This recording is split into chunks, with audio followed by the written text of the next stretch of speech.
How we doing, everybody? John Denton here with the big 22 albums of 2020. That is a lot of me saying 20 in one sentence. We've had a lot of major albums promised and then not delivered, and you totally understand why. With the combination of not being able to tour, not being able to hook up in the studio, just not wanting to release during the global pandemic. It all makes sense. So hopefully 2021 will be even bigger than this year. But despite everything that's happened, we have still had a very strong year for hip hop and a really strong year for pop music. And I think that is reflected in my top 22. Why 22? It's my favourite number. Don't worry about it. As we go into this list, I would say don't stress too much about the individual positions of records. And we'll kick things off with number 22, and it's an album that I actually couldn't remember that came out this year. It's J Hus with Big Conspiracy. You don't have to find me if I'm looking for you. An excellent UK record that combines road rap with Afro swing, with all of the different elements that J Hus and his producer J5 bring together. You're looking to get involved with an interesting, sort of fascinating UK artist who blends styles and actually changes his own voice. So he sounds like he has features on records where he doesn't have features. J Hus is a brilliant place to start. The title track's amazing. Helicopter is fantastic at the beginning of the record. And you've got No Denying with the horns on there. Big recommendation. 21 then, and it's Boldy James, Price of Tea in China. I used to get confused, choosing my battles wisely. Boldy James, obviously the newest recruit for Griselda, or that might not technically be true because of Armani Caesar, but certainly one of the newest recruits for Griselda Records. And yeah, this Alchemist produced joint, I listened to it on stream, so there's no reaction to it on the channel, unfortunately. Alchemist has had a phenomenal year, and we'll talk more about that later, obviously. Boldy James kind of like low-key, laid-back delivery, but when you actually listen to what he's saying, real dark energy to his bars. The man's obviously been through a hell of a lot. It's similar subject matter that you might hear from some of the other Griselda members, but delivered in a much more kind of laconic way. It has to be said that the Alchemist production is what elevates this one for me. Okay, complete change of styles for number 20 is Dua Lipa with Future Nostalgia. A reaction that I thoroughly enjoyed doing. Just she's really nailed that kind of combination of disco style with a bit of 80s as well, and some of the tracks on there, like Cool, like Levitating, which is an all-timer, bringing that kind of Daft Punk Discovery era style energy as well as the original music from the 70s and 80s that she's inspired by, but still managing to sound like her own artist. There's a few duff bits on there. I don't like that Boys Will Be Boys track. Good as the tracks are, they've just kind of worn themselves out just by being so permanent in culture over here, but still, cracking record. Number 19 then, St. John, While the World Was Burning. Sucks to be you, 'cause I would love you. Now, when I first listened to this, I'll be honest with you, because I've not yet done Ghetto Lenny Love Songs, I didn't realise that some of the songs were from that record. So there are a few repeats on here, which is why it ends up dropping down my list a little bit. But with tracks like Sucks to Be You, tracks like Quarantine Wifey with that amazing verse from GID, and I'm really looking forward to his new record coming out. We have one of the most interestingly melodic and really captivating and ultimately listenable trap artists out there. And I think he's a little bit beyond just being stuck in that bubble. I wouldn't be surprised. There's some R&B moments on this record. I wouldn't be surprised to hear him go in multiple different directions as he expands as an artist. He seems to be getting bigger and bigger, and he's got that fucking bag that he secured with that Roses remix. So he's always got that to fall back on. But regardless, we're seeing an artist now. He's got 2 tracks with Kanye on this record, a Smack DVD as well. And we're seeing an artist really just stepping into that next level. Next up at number 18 then, it is Sawayama from Rina Sawayama.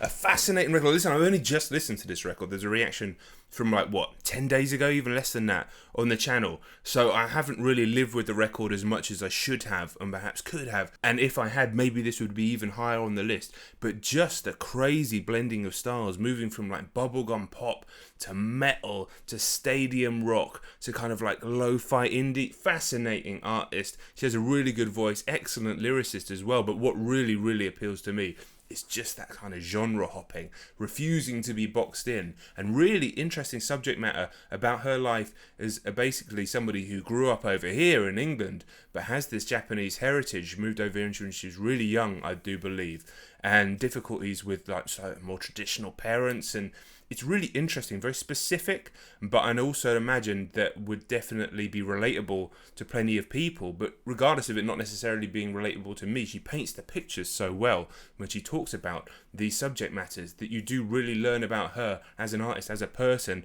and as a member of society over here as well in England. So yeah, fascinating. But also like tracks like STFU, tracks like XS, like you can't deny the brilliance. Also, if you have watched the reaction, I am aware that that track is called Dynasty and not Distany.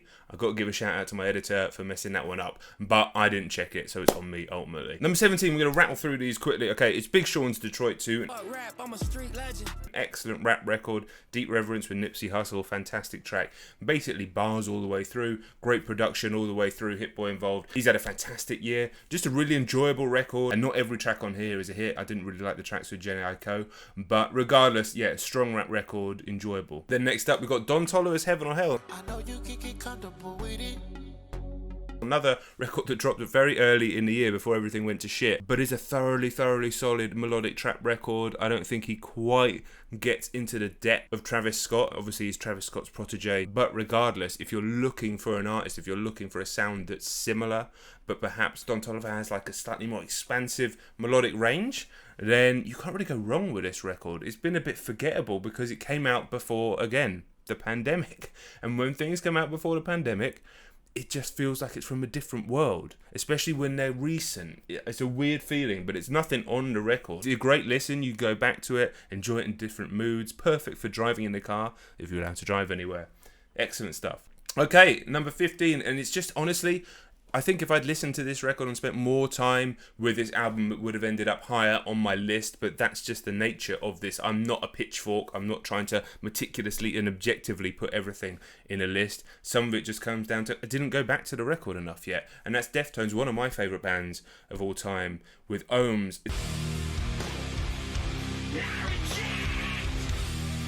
It's unbelievable that they are pushing nearly 30 years in the game and are still delivering at this level, still creating complex sound structures, still mixing that kind of shoegazy, ethereal sound with the crunching riffs, still managing to sound ever so slightly different record to record. What happens with most rock and even metal bands as they get older, even as they got a couple of records, a couple of albums under their belt, is they lose that fire, they lose that hunger, they lose that anger. But because Deftones, while they're making metal music and heavy music, they've never really focused on anger and fire. Some tracks, yes. They've been far more interested in sort of mathematical soundscapes. They're able to constantly and consistently create these works that you kind of want to get lost in. I think Ohms is another excellent record, and it's one that I really need to spend a lot more time with, go back to a lot more times. Obviously, the nature of this is you don't get to spend as long as you'd like with each individual record. It's highly recommended, but if you've never listened to Deftones before, you might find it a bit confusing. I'd always go back to White Pony first, allow yourself to get kind of washed over. It takes a few listens by what they're trying to achieve, and then you can move on to the different albums, either the previous ones or all the later ones. Something that's a bit more immediate in the world of metal or metalcore or whatever you want to call it is Code Orange with Underneath,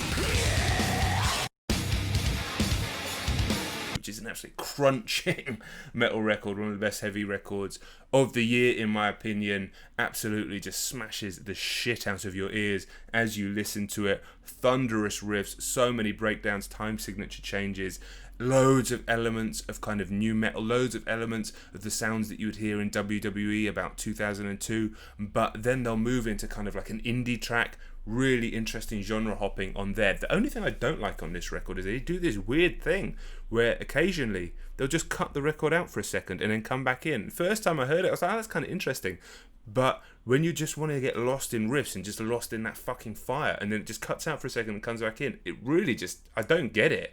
I don't understand why they chose to do that, and it actually ended up putting a record that was going to be much higher on my list down out to the top 10 on future listens. Regardless, still, if you're interested in discovering some music that's going to kick your fucking ass, good recommendation there, check it out. Okay, I can't believe this next one didn't make it into my top 10, but I haven't gone back to it as much as I thought I would, and that's Gorillaz with Sound Machine Volume 1, or whatever it's called. It's got a confusing name. just a great compilation of sounds, a great compilation of vibes, and an amazing compilation of feature artists. Everyone from Elton John to Slow Tie to Slave, Kano, just this crazy selection of artists that appear throughout the record from all different places. Schoolboy Q obviously on there, an absolute banger, and it kind of jumps between like hip hop tracks like Pac-Man with Schoolboy Q to these strange kind of ethereal, weird, almost trancey type tracks. There's a track with Octavian on there, which is excellent. Unfortunately, it turned out Octavian, not the best guy, hence his album not even coming out in the end. If you like Gorillaz anyway, and I don't think that if you're a music fan, or certainly a music fan that appreciates different genres, you can really not like Gorillaz. Doesn't mean you have to like all the songs or the albums, but I'd imagine you still just need to kind of appreciate what it is they do and what they've done for so many years, bringing in all these different sounds. I don't think you can really go wrong with this, and it's amazing that Damon Albarn, the grumpy bastard that he is, is still not only able to be so relevant 25 years after, technically his heyday, the Britpop era and Blur, but also have all these connections and bring in all these different artists. That is a man that is still completely obsessed with music and the potential of music, and you have to admire that. Alright, next up, and it's Joji's Nectar. A really delightful, delicate, sort of poised record, punctuated with these amazing singles like Run, like Gimme Love, like Sanctuary. I don't think all of it is as good as those singles, but what this album does for me is really cement Joji as no longer the YouTuber turned musician or the YouTuber trying his hand at music, but as a musician. That's it now. He is a musician, he is a recording artist, he's an excellent one, and he is one creating quite beautiful and elegant sounds. And I look forward to whatever he produces next. Okay, number 11, Bring Me the Horizon with Survival Horror. The most consistent metal record I've heard this year. Really, really just thoroughly enjoyable. If you watch my reaction to that one, I'm just losing my mind all the way through. Absolutely loved every single bit of it. From the craziness of that track with Baby Metal to the pleasant surprise of the track with Youngblood on there. You've got Amy from Evanescence on a track. It doesn't really let up at any point. I love hearing Bring Me the Horizon with that heavy energy, but it's not as crazy and screamy as their old music. It does have the high level production, and I was fascinated to find out that Mick Gordon, the guy who did the Doom and the Doom Eternal soundtracks, amazing game soundtracks, was heavily involved in this project. And you go back and listen to it and you can really hear the overlap. The sort of depth and quality of the sound that they managed to produce is on a different level to a lot of the music that it's similar to from 20 years ago, the new metal era, which was well produced, but we just have better technology now, and he's a master of that technology. Bring Me the Horizon, love to hear that energy back in their music. Just a cracking listen all the way through if you like heavy music.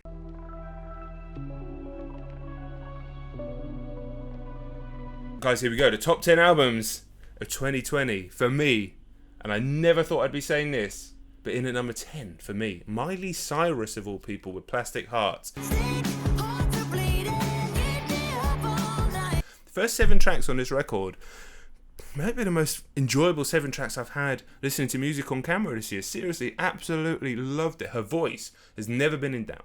It's never been in doubt. She's always had this incredible singing voice. I remember hearing her version of Jolene played through the Joe Rogan Experience. He's played that multiple times on there when talking to musicians and being blown away. So I wasn't surprised to hear how good her voice is on this record. In fact, I think the production occasionally puts too much effects on her voice, and it's not quite as raw as I like it. But regardless, as just a compilation of kind of nostalgia pieces, of 80s style glam rock in there as well. The track with Dua Lipa is excellent. The track with Billy Idol is excellent as well. Just so thoroughly enjoyable to listen to. Brilliantly constructed songs, amazing singing, great production, although like I said, perhaps slightly overproduced at times. A few emotional moments on there as well. I do think that it starts to lose it a little bit towards the end. I'm not too sure if the covers need to be on there. However, the cover of Zombie, I got a bit emotional on the reaction because that song really does open up things inside of me. But regardless, the amazing cover of that track. Miley Cyrus record ending up in my top 10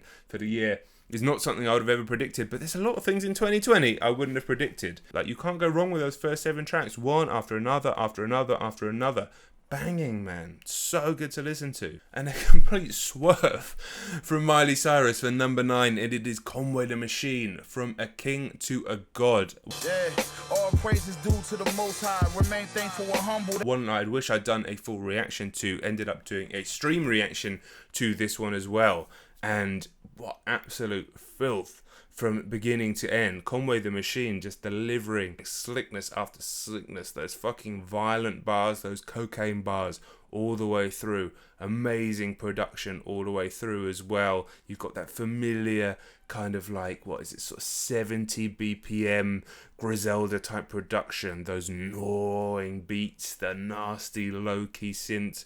You've got that amazing track produced by Alchemist, RODEO and Damani, which has this fucking beat switch. That's one of the best songs of the year for me. But you also have the Spurs 3 with the other Griselda members. You've got the really powerful Forever Dropping Tears.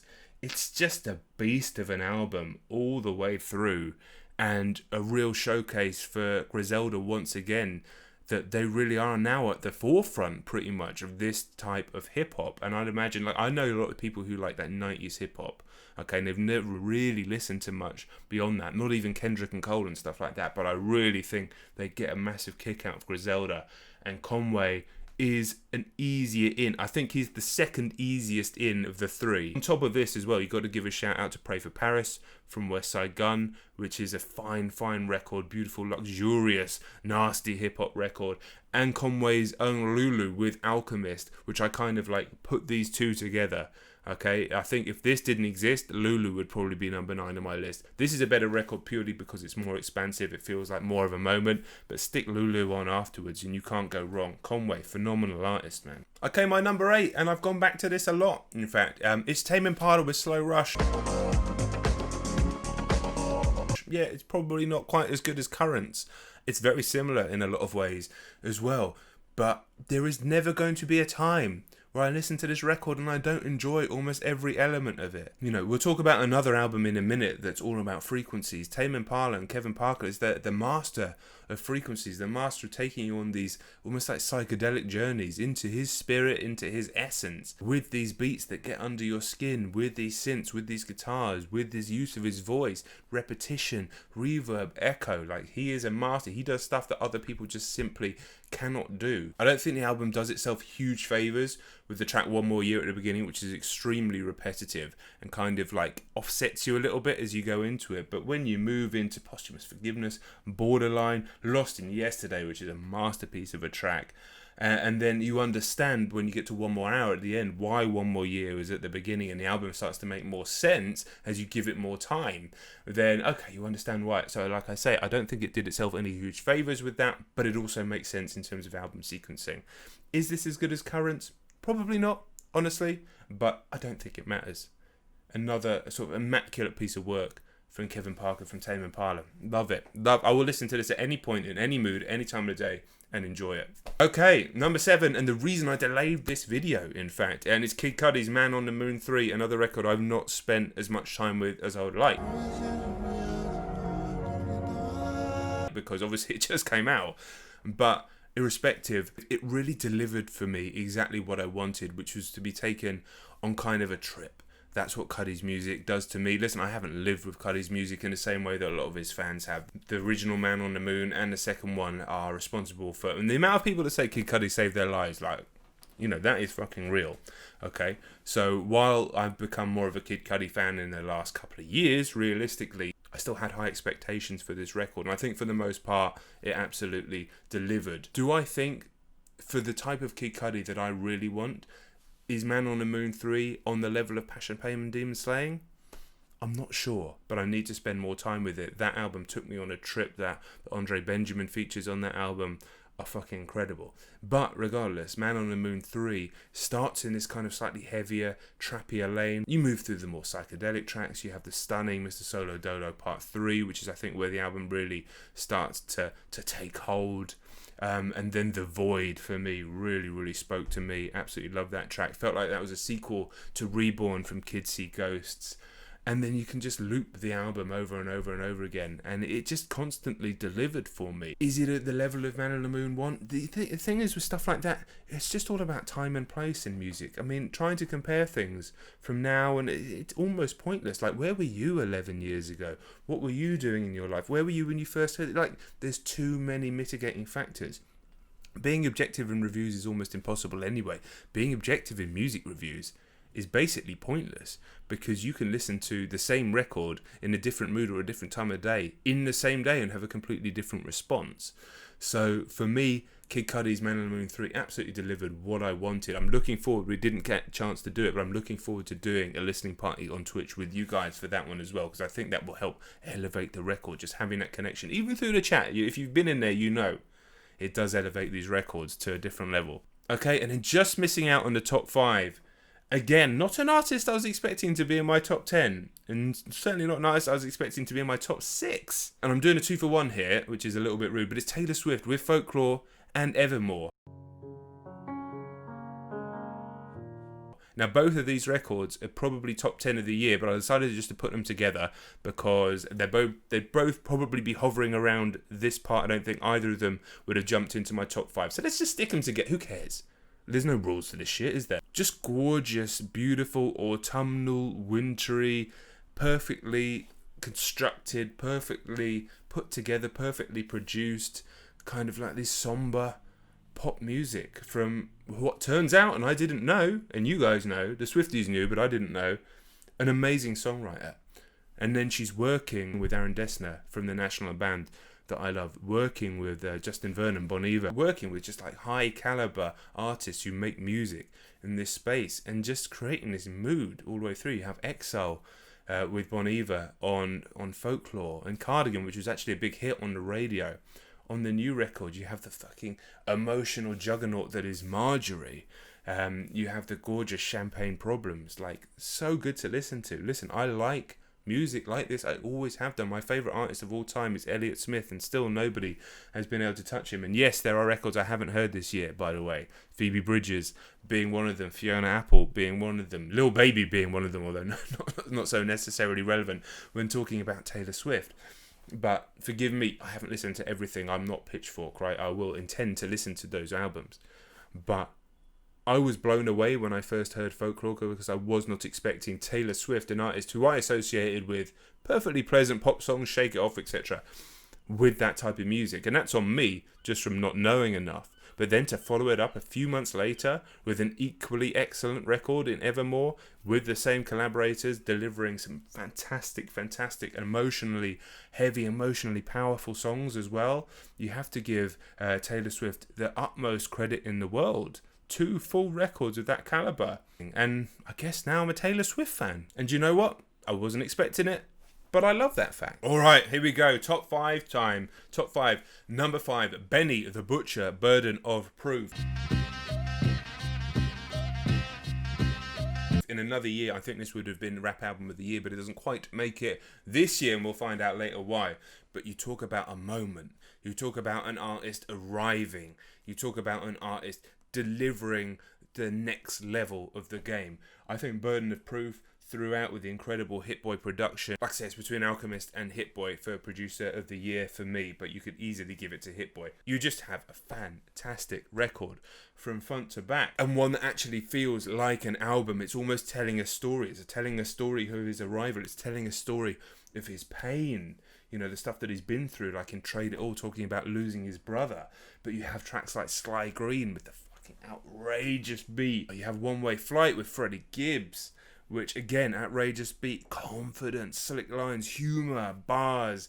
Obviously the cocaine bars going all the way through. Even Timeless, which I'm not too sure in the beat, probably still the worst track on the record, gets better and better and better with every listen. Out of the 3 of Griselda, I think Benny the Butcher really has the potential to be the biggest star, just in terms of the fact that I think anybody who's liked anyone from Nas, Jay-Z, 50 Cent even, not that he necessarily sounds like 50 Cent, could put this on and get those similar sort of vibes. I'd imagine anybody with even a passing interest in rap music would love some of the production on this record. It's so clear, it's so listenable, it's so slick all the way through. Listen, and just after it's released, Benny the Butcher gets fucking shot in the leg in a robbery. Mercifully, he survived. I think he's really struggling with it. Apparently he can't feel his foot and stuff like that. So, I mean, fucking life, eh? I love the aesthetic as well, with the crossed out eyes. Obviously we had that in The Plugs That I Met as well, which is a fantastic record from last year. This, like I said, and another year, this would be Rap Album of the Year. I actually titled it Rap Album of the Year ? In my reaction. It's not because of a couple of others, but what a record. We'll be listening to this probably forever, honestly. Alright, and number 4, and it's Run the Jewels 4. One of my favourite reactions of the year, unquestionably. I gave it a 10 out of 10 on first listening. I mean, this is an absolute monster of a fucking record. Again, another year, this would be Album of the Year. I'm picking up Album of the Year awards, in fact, across all sorts of different publications. Hip-hop publications, sort of more broad music publications, fantastic. And I love the fact that these two guys in their 40s, well into their 40s now, are delivering their best album. Not only have they had this amazing career resurgence in the last, 8 years or whatever it is, 8 to 10 years, as they've got older, they're actually delivering their best work now. This thing is an absolute thunderbolt, man. It's political, it's funny, it's nasty at times, it's heavy, it's undeniably powerful in every single way that you could use that word. The verse from Killer Mike on Walking in the Snow is all time, especially with what has been going on in the world. The DJ Premier beat on Ooh La La, unbelievable, man. Every single element of this album is pretty much flawless. You can't fault it. It's just fire from beginning to end. It's also the type of record that's brilliant. What I love about Run the Jewels is that you can give this record to people who typically prefer rock music because of the energy here and some of the crossovers as well, but more just the energy of the production that rock fans typically seem to get drawn straight in. And by doing that, you're giving people access to proper rappers, proper MCs, bars all the way through. That Vonnegut gut punch bar from LP, you joking me? Man, what a record. What a record. It has a kind of universal appeal, but to be that powerful and yet mix humour and mix lightheartedness with, like I said, those gut punches of some of those bars, brilliant. And I love the aesthetic too. I love the bright pink album cover. I love the fact that they also had a track on Cyberpunk. I'm not wearing this right now. Bought the merch. Bought the Cyberpunk merch. Obviously, it's not the coolest thing to be talking about right now, given everything that's happened with that game, but still shout out to Mike and LP. On another year, this would have been my album of the year, but this year's been weird, and we'll talk about that in a minute. Okay, right, my top 3, interchangeable, as far as I'm concerned. These are all my albums of the year for different reasons, different moods. So I've put them in this order. I mean, who cares, right? They're all my albums of the year. But for the sake of doing it in a list, number 3 is Circles from Mac Miller.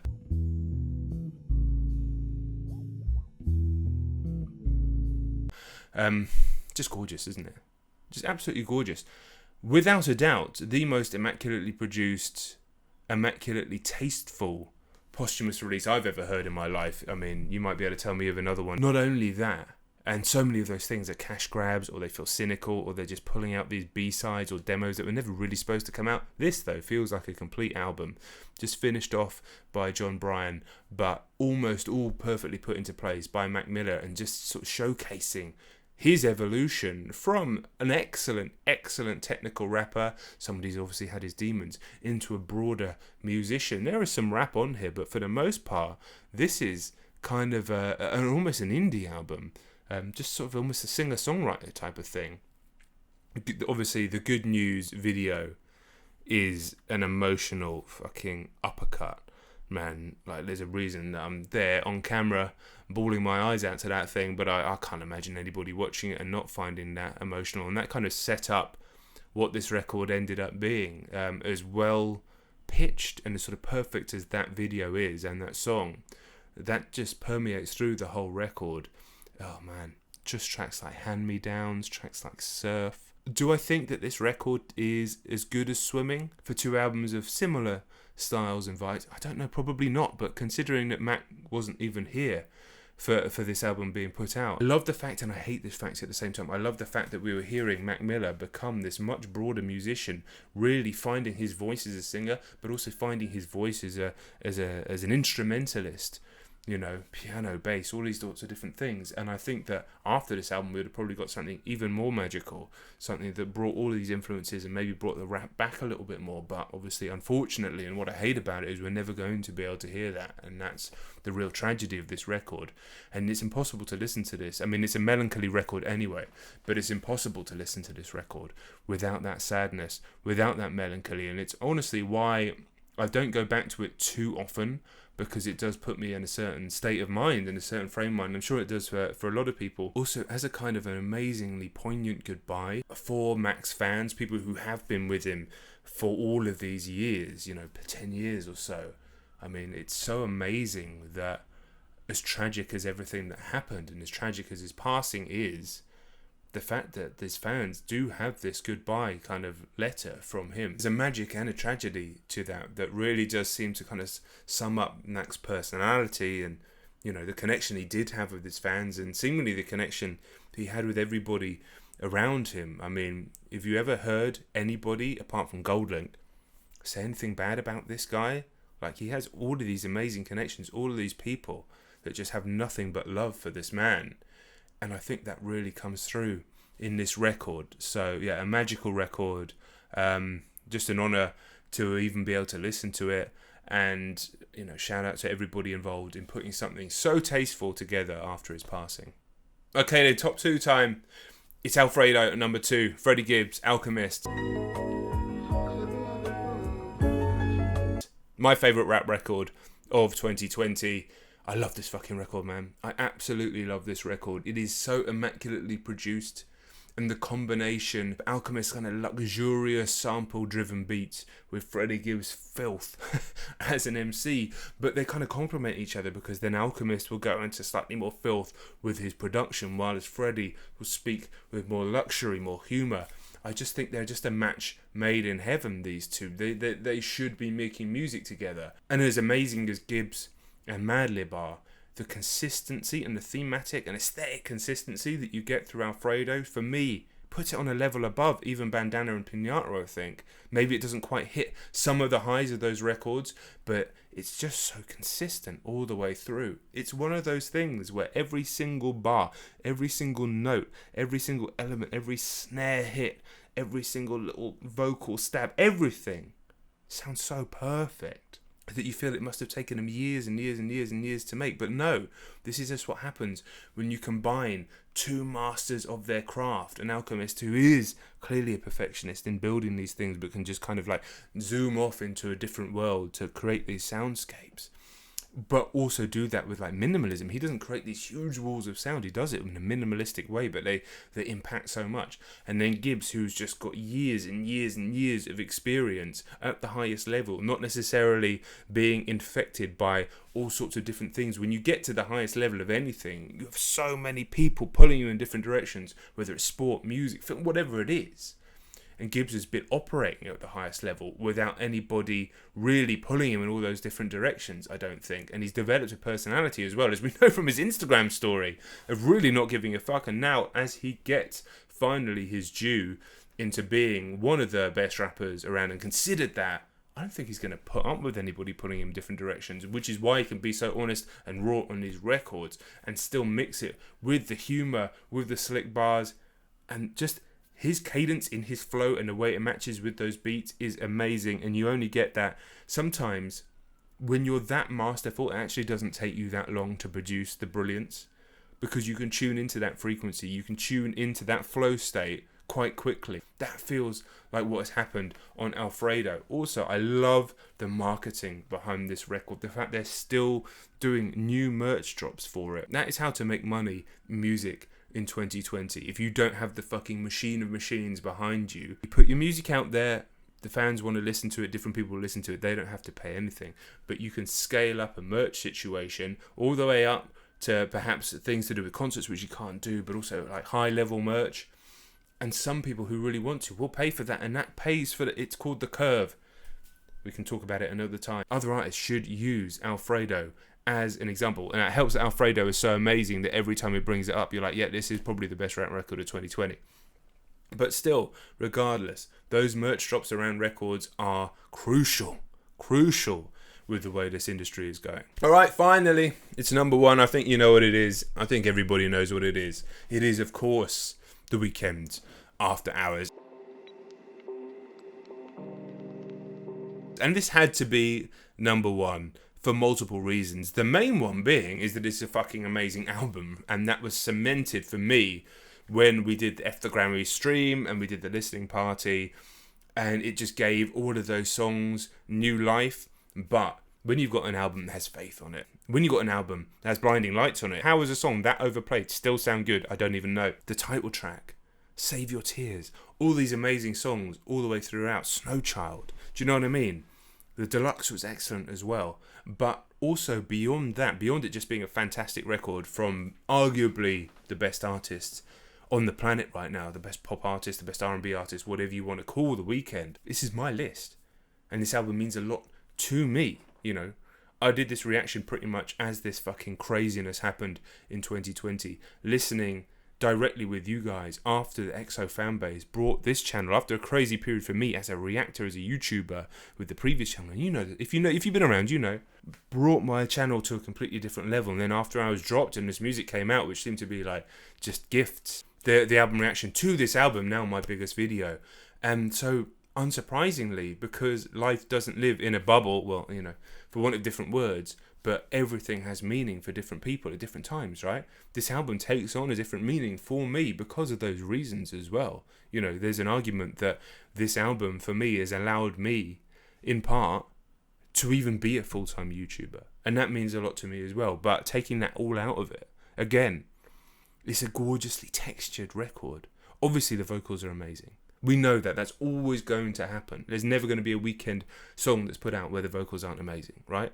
But we're talking about this brilliant production. We're talking about moving into real pop music at times. Talking about like pop ballads like Save Your Tears. We're talking about listening to the lyrics and finding the kind of depth and depravity in some of it, but the light and the heart in other parts. And moving between different eras of The Weeknd throughout this record as well. But also we have to give a shout out to The Weeknd himself for having such a phenomenal year and constantly breathing new life into these songs with these live drops, in the absence of being able to tour, of course.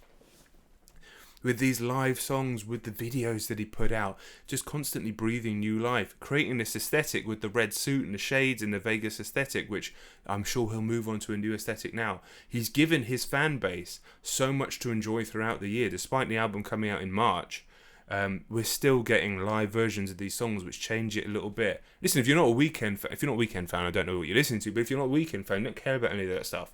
But for those who are, for those of us who are, it just keeps giving more life to an album. And in a world where albums are so quick to come and go now, I've talked about some of them on this list. You know, albums that come, they create a moment and then they're gone again within seconds, and they can try and resurrect it with videos a little bit later. But the way Weeknd didn't just, he tied everything together. It's not just the tracks and then you release some videos. He tied it in with the whole aesthetic, with his character that he played and the through line through there. So it almost gives the album life throughout a year. And the fact he managed to do that without touring, and that's still to come, is incredible. So there's no doubt in my mind that After Hours from The Weeknd had to be my ultimate 2020 album of the year. That's it, guys. Let me know your thoughts in the comments. Let me know your records of the year in the comments. I want to know what you've been listening to this year. You can give your thoughts on my positioning of different things or what I've missed out on and all that sort of stuff. That's fine, but don't get too stressed about the numbers. I'm not too stressed about them. I wouldn't recommend getting too stressed about them. And finally, just to wrap this thing up, I want to give a massive, heartfelt and genuine thank you to everybody that's been following my videos, following my channel in 2020 and before, of course. But this year's been a fucking crazy year for multiple reasons. Personally, before even the pandemic hit, in terms of career and everything like that. And it's you guys clicking on these videos, watching these videos, and obviously the patrons that support the channel as well, that have allowed me to do this, to allow my family to exist through this crazy situation when the world falls apart around us. So thank you so much for that, and I look forward to enjoying more music with all of you and more life with all of you as well in 2021. So that is it from me. Have an excellent Christmas if you're seeing this before Christmas, and I'll catch you all very soon. Peace.